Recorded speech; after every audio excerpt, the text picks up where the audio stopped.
DW. Habari za ulimwengu. Msomaji wako ni mimi Bakari Ubena, lakini kwanza mukhtasari. Jumuiya ya Afrika Magharibi yaendelea kutafuta suluhu ya mzozo wa Niger. Marekani yaituhumu Urusi kusababisha mparaganyiko kwenye mfumo wa chakula duniani. Na Urusi yaituhumu Ukraine kufanya mashambulizi kadhaa ya ndege zisizo na rubani. Habari kamili. Niamey.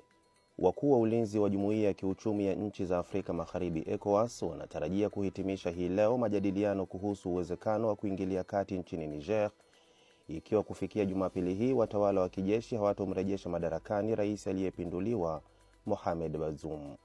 Ujumbe wa ECOWAS ambao ulikuwa na matumaini ya kufikia makubaliano kwa mgogoro huo tayari umeondoka katika mji mkuu wa Niamey bila kukutana na viongozi wa Niger. Jumuiya hiyo pia imeiwekea Niger vikwazo na kuonya kuwa inaweza kuidhinisha matumizi ya nguvu. Aliyejitangaza kuwa kiongozi wa Niger baada ya mapinduzi hayo, Jenerali Abdurrahman Tiani, amelani vikwazo hivyo na kusema utawala wa kijeshi kamwe hautorudi nyuma dhidi ya vitisho vyovyote na kwamba jaribio lolote la uchokozi la ECOWAS litajibiwa mara moja. Viongozi wa mapinduzi wametangaza kusitisha ushirikiano wa kijeshi na Ufaransa na pia kuwasimamisha mabalozi katika nchi 4 ambazo ni Ufaransa, Nigeria, Togo na Marekani. Moscow. Urusi hii leo imeituhumu Ukraine kwa kukishambulia kwa ndege zisizo na rubani kikosi chake cha wanamaji huko Crimea na kwenye bandari ya Novorossiysk katika Bahari Nyeusi.